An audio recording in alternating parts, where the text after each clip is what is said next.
بسم اللہ الرحمن الرحیم۔ 26 فروری 2020 کو پاکستان میں پہلا کرونا کیس کراچی میں سامنے آیا اور دنیا بھر کی طرح پاکستان میں بھی خطرے کی گھنٹی بج گئی۔ وزیر اعظم کے معاون خصوصی ڈاکٹر ظفر مرزا نے اپنے ٹویٹر اکاؤنٹ سے پہلے 2 کیسز کی تصدیق کی۔ حکومت پاکستان نے صورتحال کی سنگینی کو دیکھتے ہوئے اقدامات شروع کیے اور پہلے مرحلے میں پاکستان سول ایوییشن اتھارٹی نے 4 انٹرنیشنل ایئرپورٹ پر اسکریننگ کا عمل شروع کیا، جن میں اسلام آباد، کراچی، لاہور اور پشاور کے انٹرنیشنل ایئرپورٹ شامل تھے۔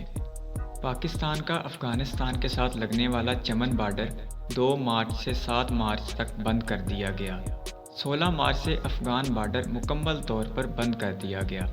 ایران کے ساتھ تفتان بارڈر کو 7 مارچ سے بند کر دیا گیا اور پھر چند دنوں کے لیے کھولا گیا۔ اس کے بعد پھر 16 مارچ سے دوبارہ بند کر دیا گیا۔ جب ایران میں 43 کیسوں کی رپورٹ کا علم ہوا تو 16 مارچ سے ایران کے بارڈر تفتان کو پھر سے بند کر دیا گیا، جبکہ 16 مارچ سے ہی چین کے ساتھ ہر قسم کا بارڈر بند کر دیا گیا۔ ہندوستان کی طرف سے سکھ یاتریوں کی آمد کو جاری رکھا گیا، مگر کرتارپور بارڈر کو بند کر دیا گیا۔ 13 مارچ سے پاکستان کے لیے تمام بین الاقوامی فلائٹس بند کر دی گئیں، لیکن صرف لاہور، کراچی اور اسلام آباد کے ایئرپورٹس کو ایکٹیو رکھا گیا۔ 23 مارچ یوم پاکستان کے طور پر جانا جاتا ہے اور ہر سال اسلام آباد میں ایک بڑی پریڈ منعقد ہوتی ہے، تاہم 2020 میں اس پریڈ کو بھی منسوخ کر دیا گیا اور اسی روز تمام تعلیمی ادارے 1 جون تک بند کر دیے گئے۔ اگر سب سے پہلے تعلیمی اداروں کی بندش کی بات کی جائے تو سندھ کے وزیر اعلیٰ نے 13 مارچ کو اعلان کیا کہ سندھ بھر کے تمام تعلیمی ادارے 30 مارچ تک بند رہیں گے۔ بعد میں اس بندش کو 30 مئی تک بڑھا دیا گیا۔ شادی ہال، لان، سینما گھروں پر بھی پابندی لگا دی گئی۔ 18 مارچ سے سندھ بھر میں جزوی تالہ بندی شروع کر دی گئی۔ عوامی پارکس اور ساحل سمندر کو بھی بند کر دیا گیا، جبکہ ریسٹورانٹس کی جزوی بندش کا عمل بھی شروع کر دیا گیا۔ 18 مارچ تک سندھ بھر میں 208 مریض رجسٹر ہو چکے تھے، ان میں 151 مریض سکھر میں، جبکہ 56 مریضوں کا تعلق کراچی اور 1 کا حیدرآباد سے تھا۔ 18 مارچ کو ہی سامنے آنے والے کرونا کے تمام نئے 17 مریض سکھر کے قرنطینہ میں رکھے گئے، جو تفتان کے راستے پاکستان میں آئے تھے۔ ان 17 زائرین کو 14 دن کے لیے سکھر میں قرنطینہ کیا گیا تھا۔ اس کے بعد بھی زائرین کی آمد کا سلسلہ جاری رہا اور تقریباً 750 زائرین بسوں کے ذریعے سکھر پہنچائے گئے۔ ان تمام زائرین اور بسوں کے عملے کو سکھر کی لیبر کالونی کے قرنطینہ میں رکھا گیا۔ 19 مارچ تک صوبہ سندھ میں کرونا وائرس کی تشخیص کے لیے سرکاری سطح پر 3 ہسپتالوں میں اب تک کل 844 ٹیسٹ کیے جا چکے تھے، جن میں آغا خان ہسپتال میں 506، داؤد یونیورسٹی کے اوچھا کیمپس میں 61 اور انڈس ہسپتال میں 277 افراد کے ٹیسٹ کیے جا چکے تھے۔ کرونا وائرس کی بگڑتی ہوئی صورتحال کے پیش نظر اگر حکومت پنجاب کے اقدامات کی بات کی جائے تو سب سے پہلے حکومت پنجاب نے مری کو سیاحوں کے لیے بند کر دیا۔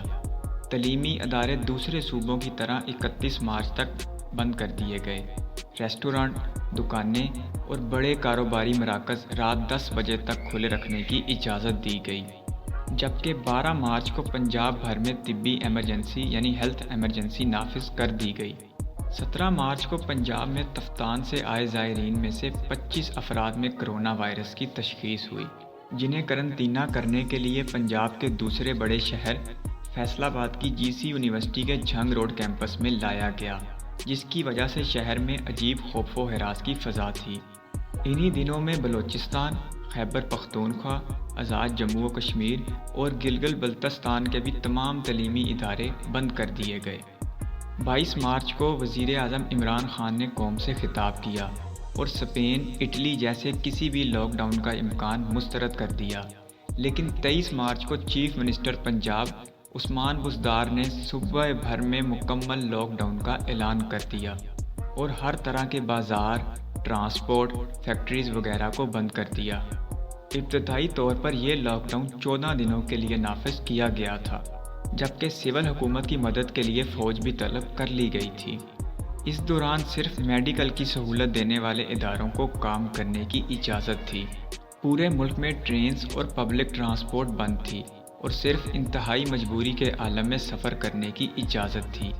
8 اپریل کو سخت لاک ڈاؤن کا پہلا مرحلہ مکمل ہوا اور لاک ڈاؤن میں کچھ نرمیاں پیدا کی گئیں۔ قومی شاہراہوں پر قائم ہوٹلوں کو کام کرنے کی اجازت دی گئی، جبکہ گڈز ٹرانسپورٹ کی بھی بحالی ممکن ہوئی۔ باقی تمام معمولات زندگی یوں ہی بند رہے۔ 22 اپریل 2020 پاکستان بھر کے تمام مکاتب فکر کے علماء کرام کے وفد نے صدر پاکستان ڈاکٹر عارف علوی سے ملاقات کی اور مساجد کے لیے SOPs تیار کیے گئے۔ ساتھ ہی یہ خدشہ ظاہر کیا گیا کہ مساجد میں کرونا کیسز کا اضافہ ہو سکتا ہے، لیکن الحمدللہ مساجد میں ایسا کچھ نہیں ہوا جیسا خدشہ ظاہر کیا جا رہا تھا۔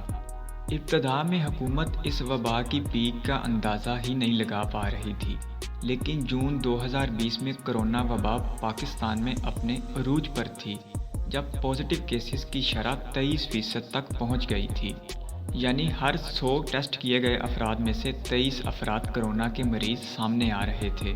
انہی دنوں میں ایک دن میں ریکارڈ اموات کا بھی اضافہ ہوا اور ایک دن میں 150 سے زیادہ اموات ہوئیں۔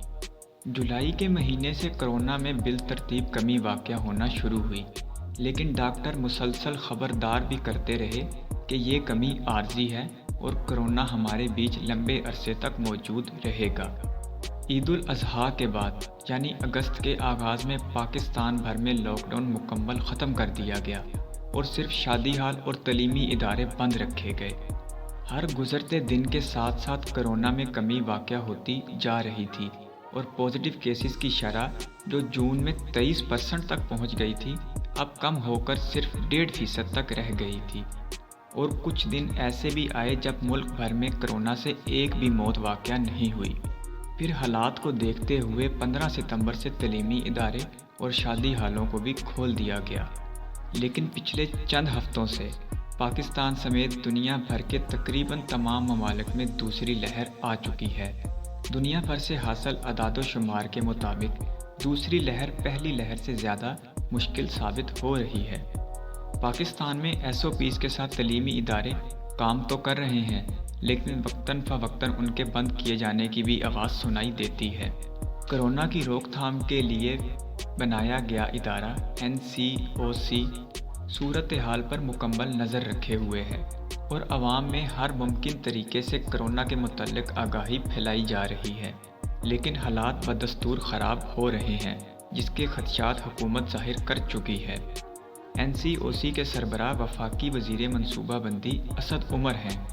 ان کا کہنا تھا کہ پچھلے 6 ہفتوں میں پاکستان میں کرونا کیسز میں 4 گنا اضافہ ہو گیا ہے، جبکہ اموات بھی کئی گنا بڑھ چکی ہیں، اور اگر پاکستان کے عوام نے اسی طرح لاپرواہی جاری رکھی تو خدا نخواستہ پاکستان میں جون والی صورتحال دوبارہ سامنے آ سکتی ہے۔ ڈاکٹرز بھی اس موسم کو کرونا کے لیے بہت سازگار قرار دے رہے ہیں، کیونکہ سردی کے موسم میں انسان کی قوت مدافعت کم ہو جاتی ہے اور اس پر کوئی بھی وائرس آسانی سے حملہ آور ہو جاتا ہے، جس کی سب سے بڑی مثال نزلہ اور زکام ہے۔ گو کہ کرونا وائرس ویکسین ایجاد ہو چکی ہے، لیکن ابھی اسے بڑے ٹرائل میں سے گزرنا ہے اور اس کی پاکستان میں دستیابی میں کم از کم 1.5 سے 2 سال کا عرصہ لگ سکتا ہے۔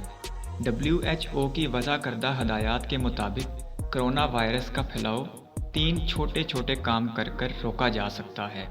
سب سے پہلے گھر سے باہر جاتے ہوئے ماسک کا استعمال کریں، رش والی جگہوں پر جانے سے پرہیز کریں اور 2 لوگوں کے درمیان 6 فٹ کا فاصلہ رکھیں، جبکہ گھر واپس آنے پر اپنے ہاتھوں کو صابن یا ہینڈ سینیٹائزر سے اچھی طرح دھوئیں۔ دوستو ویڈیو پسند آئی ہے تو اپنے دوستوں کے ساتھ شیئر کریں اور ویڈیو کو لائک کر دیں اور چینل کو سبسکرائب کر لیں۔ اللہ حافظ۔